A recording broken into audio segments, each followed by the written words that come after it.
पहले लोग बीमा कम कराते थे, आजकल ज्यादा कराते हैं। क्यों? उनको मालूम है कभी भी निपट सकते हैं, तो कम से कम पैसा तो मिल जाएगा।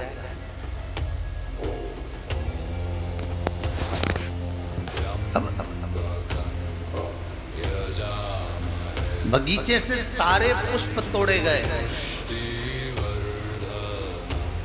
गुलाब के सारे पुष्पों को निकाल लिया गया, पर एक पुष्प उस पौधे पर लगा रहा।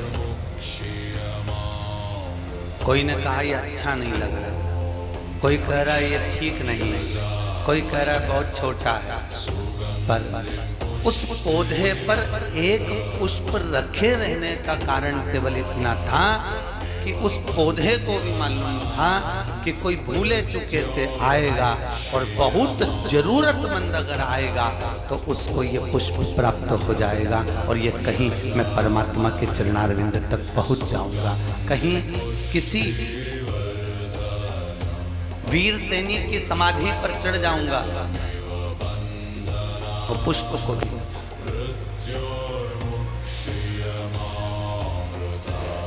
कारण केवल है।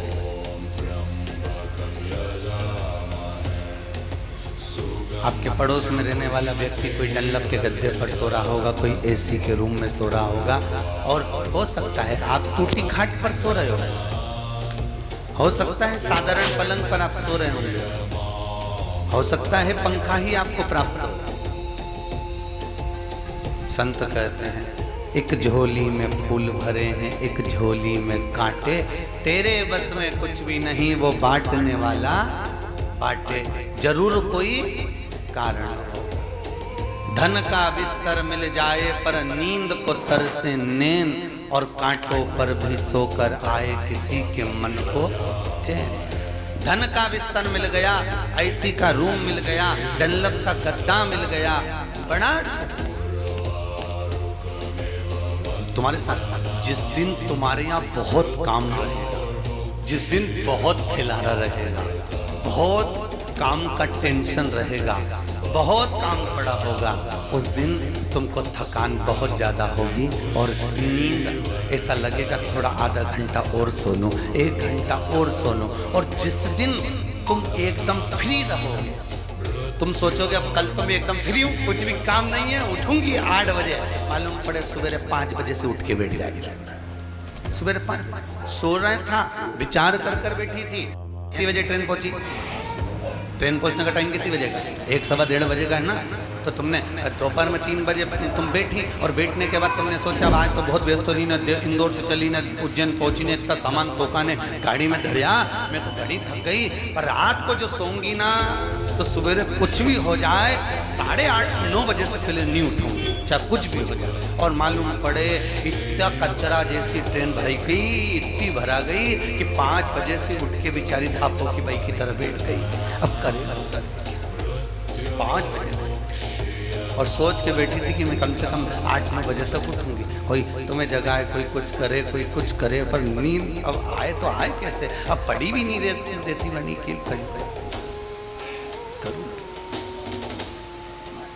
बहुत कठिन,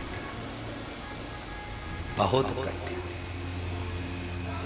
तो भगवान भी कह रहा है फ्री रहोगे तो नींद भी चली जाती है।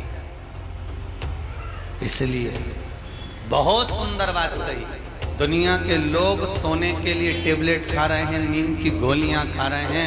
हमारा एक निवेदन है, आप भगवान की भक्ति में इतने व्यस्त रहो तो शास्त्र कहता है अपने आप मस्त रहोगे और भगवान की शरणागति को प्राप्त कर लोगे।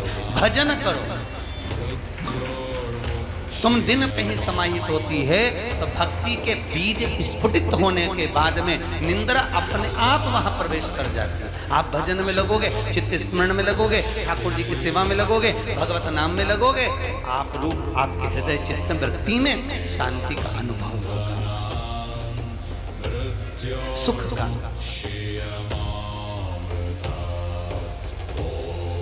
कितना सुकून कि अब मैं एकदम फ्री हो गई हूं, अब मुझे नींद आएगी। सही है, अरे बोलो तो अब नींद आएगी। और जब जब व्यस्त रही तब तब नींद आई है। और उठाओ अपना बचपन, उठाओ अपनी जवानी, उठाओ अपनी अधेड़ी और उठाओ अपना बुढ़ापा। सब उठा कर देखो। जब बच्चे गोदी में थे, माँ की गोद में बच्चा, और उसको वो भी रात भर सोए और माँ को नींद आए, करूं तो करूं क्या, फिर भी जगना पड़ रहा। इतनी व्यस्तता में नींद पड़ रही है। फिर जवानी आई, जवानी के अंतर्गत कमाने का समय आया तो भी नींद बढ़ती गई। अब सोचा था एक बार बेटे का ब्याह कर दूं, एकदम फ्री हो जाऊंगी, खूब डट के सोऊंगी। पर जिस दिन से जगदम्बा आई है, उस दिन से तो वो कहते ना, काल रात्रि आए तो रात्रि की नींद उड़ जाए। अब किसी किसी के यहाँ तो काल रात्रि ऐसी आई है, सो की नींद तोड़ी पड़ी है, नींद उड़ी पड़ी।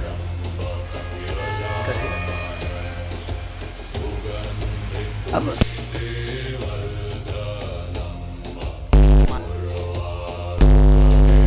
सुख का अनुभव कैसे?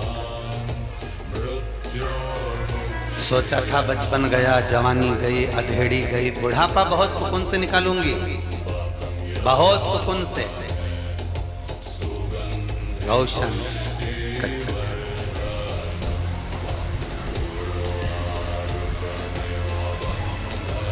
और बुढ़ापा निकालना बहुत कठिन है, बहुत कठिन।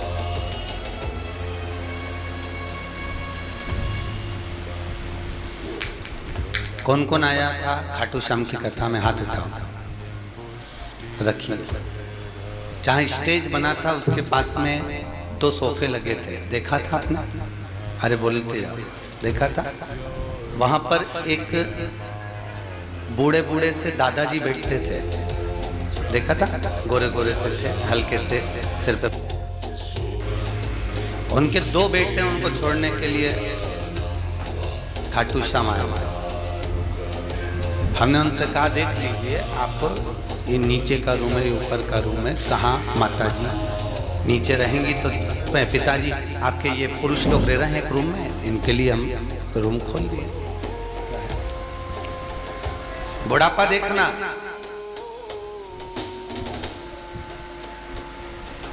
बीकानेर के रहने वाले थे, उनका 2 बार सम्मान भी हुआ था व्यासपीठ से। गए, कथा हो गई, अपन लोग आ गए, वो अपने बीकानेर गए और जाने के बाद में वापिस खाटू आ गए। क्या कर रहे थे, उनका फोन आया, गुरुजी कैसे हो, आप पहुंच गए? हमने कहा पहुंच गए। आप कहाँ हो? हम खाटू में। वो अपने बीकानेर गए और जाने के बाद में वापिस खाटू आ गए। हम बड़नागर कथा कर रहे थे, उनका फोन आया, गुरुजी कैसे हो, आप पहुंच गए? हमने कहा पहुंच गए। आप कहाँ हो? हम खाटू में। मैंने कहा तो बीकानेर नहीं गए? गए थे गुरुजी। घर पर जब पहुंचे तो ताला लगा हुआ था और बच्चों को फोन लगाया तो एक कहता है मैं पूना हूँ, दूसरा कहता है मैं भी अहमदाबाद में हूँ। बहुओं को फोन लगाएं तो उठा नहीं रही है, तो हम वापस खाटू आ गए। फिर अब कहाँ जा रहे हो? हमारे एक रिश्तेदार रहते हैं पास में, हम वहाँ जा रहे हैं। हमने कहा अगर ज़्यादा कोई परेशानी आवे तो सीहोरा जाओ या फिर शुक्रताला जाओ, हमारे साथ चलो, कथा सुनो और सत्संग करो। जब तक वृद्धाश्रम कंप्लीट हो, जब तक आनंद में रहो, सत्संग करो। मनुष्य कितना विचार करता है, बुढ़ापा आएगा तो मैं सुकून की जिंदगी जीऊंगा।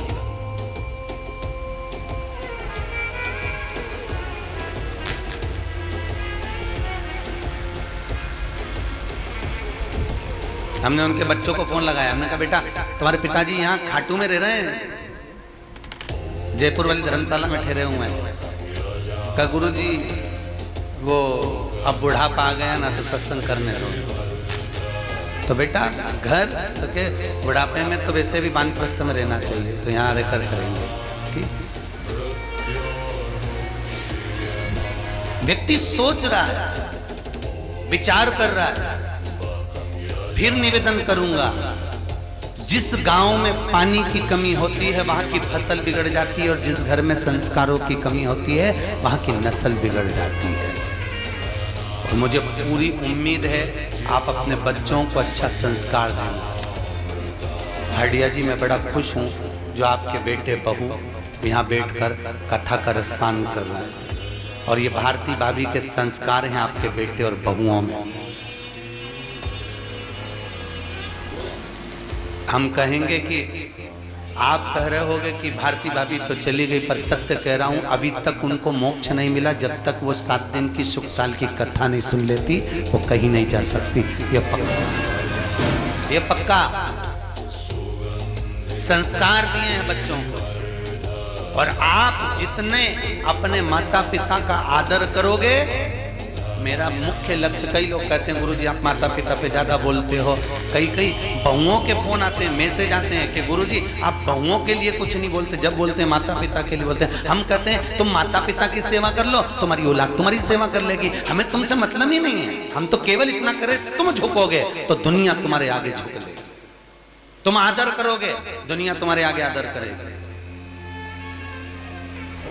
और मिलिट्री वाले मिश्रा जी आए हैं, उन्होंने अपने बच्चे से कहा जाओ थाली उठाओ। आज बच्चों में हम संस्कार डालें तो सही। मंदिर तो ढेर बन गए, और मंदिर में केवल एक पुजारी घंटी हिलाता है, आरती करता है, और आरती तब करता है कि कोई घंटी हिलाने वाला मिल जाता है, तब आरती करना प्रारंभ करता है। कोई घंटी वाला भी नहीं मिलता। क्यों? क्योंकि बच्चों को हम संस्कार नहीं दे पा रहे। मंदिर तो बना दिए, देवालय तो बना दिए, कोई घंटी वाला भी नहीं मिलता। क्यों? क्योंकि बच्चों को हम संस्कार नहीं दे पा रहे। मंदिर तो बना दिए, देवालय तो बना दिए, पर बच्चों में संस्कार कहां से लाकर डालोगे? महाराज, वो संस्कार डालने की आदत डालिए, बच्चों में कुछ ऐसे पुट डालिए। ये नहीं कि बच्चों से भी कहो कि कथा हो रही है तीर्थ में, चलो तुम भी चलो। नहीं मम्मी मेरे पास फुर्सत नहीं है। उसको समझाओ बेटा जीवन है, कम मनुष्य का शरीर किसको मालूम है? कोई 60 साल का जी रहा है, कोई 40 साल का जी रहा है, कोई 100 साल का जी रहा है, कोई नहीं भी जी रहा है। जीवन का क्या ठिकाना है? चलिए चलिए। एक बार जगत गुरु शंकराचार्य जी किसी के यहाँ भिक्षा मांगने के लिए गए, विराजमान। जगत गुरु शंकराचार्य भिक्षा मांगने के लिए गए, और जगत गुरु शंकराचार्य जब भिक्षा के लिए चले थोड़े थक गए तो उन्होंने अपने चेले से बोला, देख भाई मेरे तो पांव बहुत दुख रहे हैं, मेरी कमर में भी तकलीफ है, एक काम करा, ये 7 घर की भिक्षा चाहिए, इसमें से 3 घर हुए हैं, 4 घर बाकी हैं, तुम चले जाओ भिक्षा के लिए। चेला गया भिक्षा मांगने के लिए, दरवाजे पर पहुंचा, दरवाजे पर अलख जगाई, माता भिक्षाम दे, माता भिक्षाम रही। माँ अपने बेटे को लेकर आई, बोलो बाबा तुम्हें भिक्षा में क्या चाहिए? माँ भिक्षा तो बाद में देना, प्यास बहुत लग रही है, हमको पानी पिला दो माँ। माँ ने बेटे से कहा, जा बेटा अंदर से पानी लाओ। बेटा पानी लाया, माँ के हाथ में दिया, माँ ने संत को दिया, संत ने पानी पिया, और पानी पीकर संत ने दोनों को देखा। देखकर माँ ने पूछ लिया, बाबा अब आप आए हो तो मेरे बेटे का भाग्य बता दो, किसका भाग्य क्या है?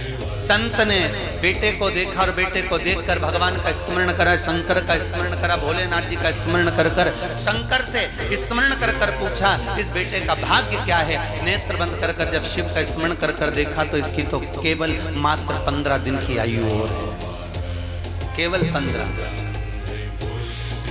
संत के आगे माँ हाथ जोड़कर खड़ी है, बाबा मेरे बेटे का भाग्य बताओ।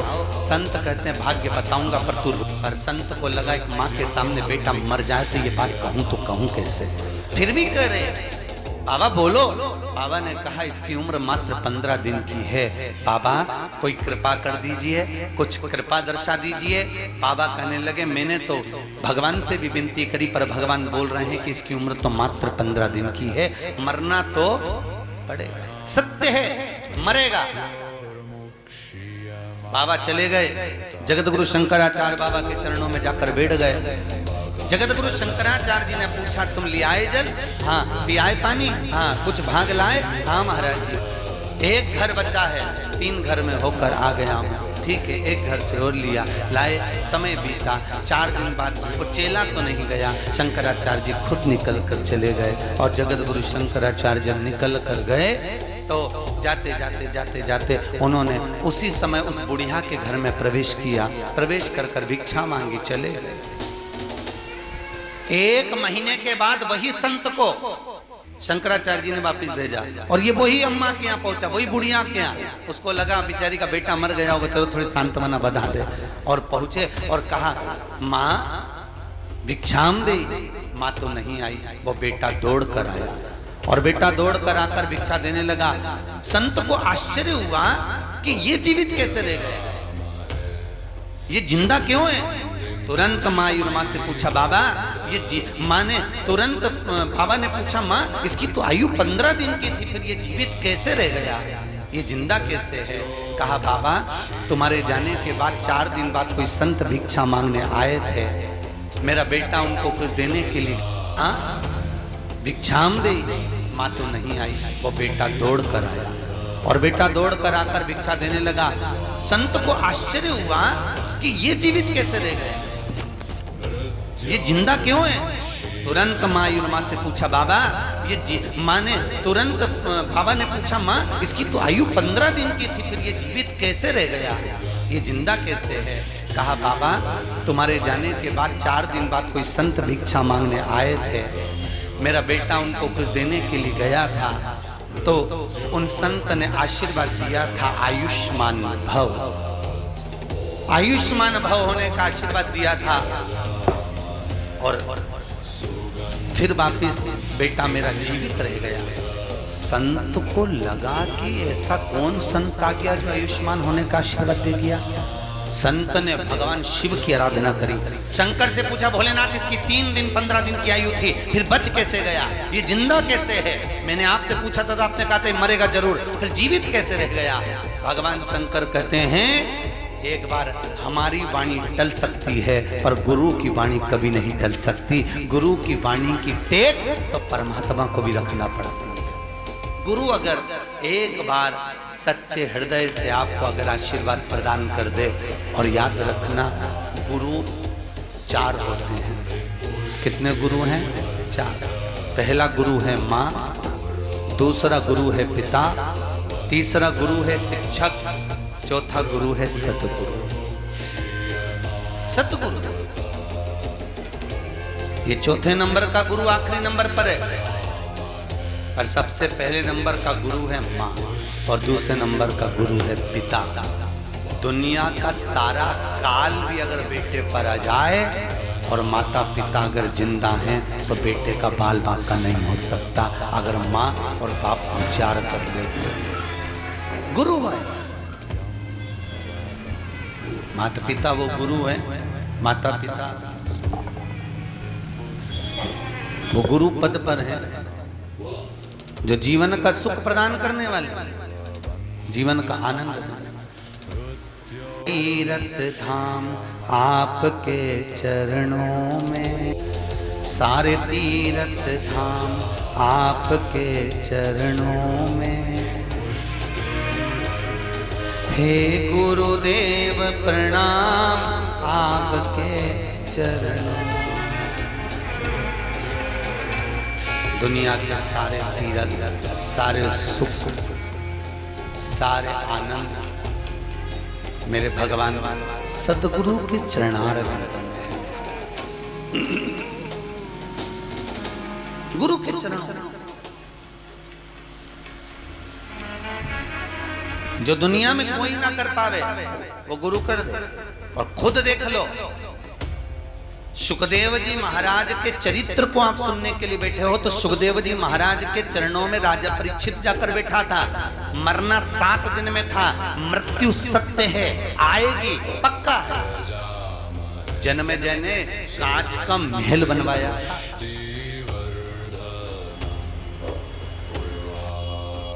परिंदा भी पर नहीं मार सकता, ऐसी जगह अपने बाप को ठहराया। एक एक वस्तु, कितना समझदार होंगे उस राजा परीक्षित के पुत्र जन्मे जय, कितने समझदार कि पिता के कक्ष में खाने का तो सामान ही नहीं भेजा था साहब। देवी भागवत में लिखा, क्या नहीं भेजा? बाप के कमरे में खाने का सामान नहीं भेजा। क्यों? जन्मेजय को लगा अगर भोजन की वस्तु भेजूंगा और भोजन में अगर तक्षक नाग कहीं छुप कर चले गया तो खाने का सामान नहीं भेजा, देवी भागवत में लिखा है। फिर क्या भेजा?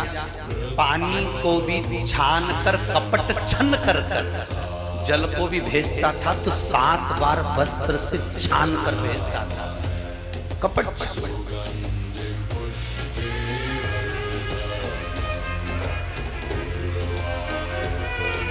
पिताजी ने अंदर से खबर करी, मुझे भूख लग रही है। बेटा अंदर जा नहीं सकता।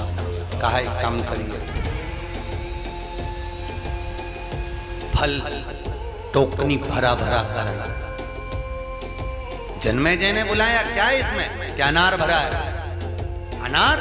हाँ लाइए सर। सैनिकों से कहा ले जाओ इसको, अनार को, और अनार का जूस निकालिए। सैनिकों से कहा ले जाओ इसको, अनार को, और अनार का जूस निकालिए। अनार का रस निकल गया। अब इतनी शक्ति होने के बाद भी होता है। तिरुपति में लोग दर्शन करने जाते हैं, कैमरे मोबाइल बाहर रखो, ये बाहर रखो, वो बाहर रखो, बैग बाहर रखो। महाकाल में दर्शन करने जाओ, ये बाहर रखो, वो बाहर रखो। उसके बाद भी महाकाल के फोटो खींच के बाहर आ जाता है।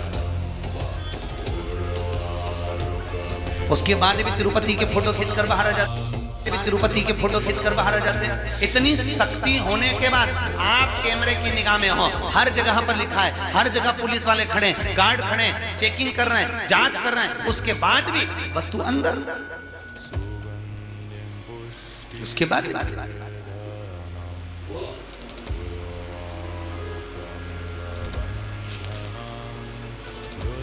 जब इतनी जांच हो रही है तो सामान अंदर आया कैसे?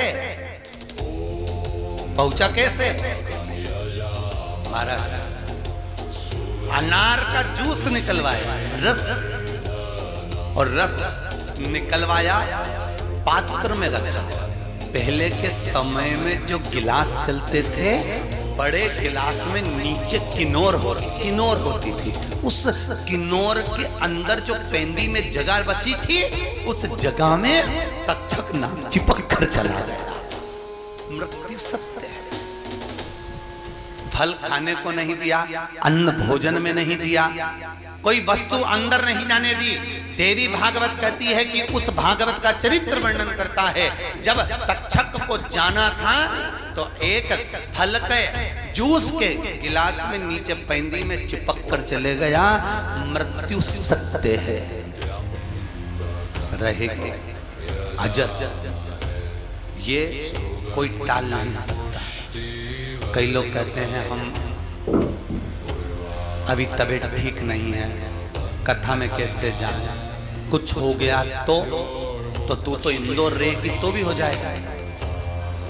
अरे सही है कि गलत है? और ट्रेजर आइलैंड इंदौर में पलासिया से आगे तो है, ओल्ड पलासिया से रास्ता गया। याद है आपको कथा? 10 साल पहले अखबार में आपने पढ़ा होगा, हमारी तो कथा जगजीवन राम नगर में चल रही थी, और ट्रेजर आइलैंड के बाहर एक पति ने अपनी पत्नी से कहा मैं अंदर से कुछ लेकर आ रहा हूं, तो गाड़ी में बैठ। तो 4 व्हीलर गाड़ी में एसी चालू कर कांच लगा हुआ और बैठी। 10 साल पहले की बात है। गाड़ी में एसी में बैठी थी, आराम से मैगजीन पढ़ रही होगी। एक सांड दौड़ते दौड़ते आया, कांच को फोड़कर सींग उसके पेट में मार दिया, वो वहीं पर मर गई, वहीं पर। अब सोचो, मृत्यु को आना था तो कांच फोड़कर अंदर प्रवेश कर आ गई, एसी में बैठे होने के बाद। मृत्यु सत्य है। 7 तालों में बंद हो जाओ, आई तुम सोचो कि मैं ये नहीं खाऊंगी तो कहीं ऐसा नहीं हो जाए, वो नहीं खाऊं तो तू खाएगी तो भी जाएगी, नहीं खाएगी।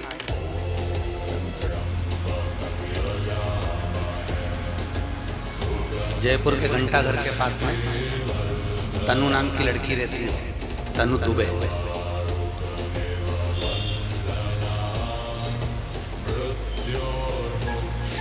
प्रवचन सुन रही होगी टीवी पर, मैसेज करा, गुरुजी मैं बहुत नाराज हूं। मैंने बोला क्या बात हो गई? किससे नाराज? भगवान।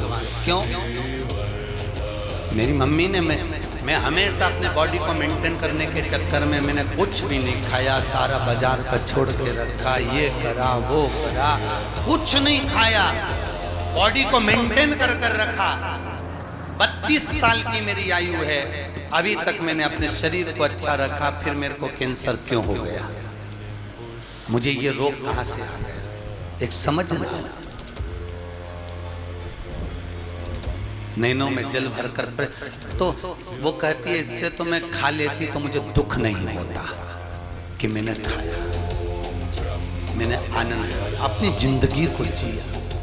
हम भय में जिंदगी जी, हम भय में जी रहे। ऐसा करेंगे ऐसा हो जाएगा, ये नहीं खाएंगे ऐसा हो जाएगा, वो हो जाएगा। अरे भगवान के भरोसे अब छोड़ दिया इस जीवन का सब भार तुम्हारे हाथों में। मीराबाई के सामने जहर का प्याला आया, मीरा ने ठाकुर को भोग लगाया, गटर गटर करके पी गई। स्वयं राणा चिंता में पड़ गया कि विष भेजा था तो बच पड़ गया कि विष भेजा था तो बच कैसे गए? तो मीरा से पूछा तू बची कैसे? मीराबाई बोली मैं क्या बताऊं, ये तो गिरधर ही बता सकता है। तो मूर्ति की साक्षी में जाकर राणा ने द्वारकाधीश के सम्मुख में पूछा, जहर का प्याला पिला भेजा था तुम पी गए? इतने में पीछे खड़ा हुआ एक संत कहता है जब वो पूतना का दूध पी सकता है तो ये जहर का प्याला क्या लग सकता है साहब? उसको समर्पित कर कर जो धारण किया जाए, उसको समर्पित कर कर अगर जहर भी पिया जाए तो उसमें भी स्वाद आ जाए। स्वर्गीय श्री तरुण सागर जी महाराज कथा के रसिक, प्रवचन के रसिक, जैन संत में उन्होंने एक बहुत सुंदर काव्य लिखा। उस काव्य में लिखा एक व्यक्ति घर से परेशान हो गया, परेशान होकर बाजार में गया, जहर खरीद कर लाया, खा गया, बच गया, जिंदा रह गया। उसने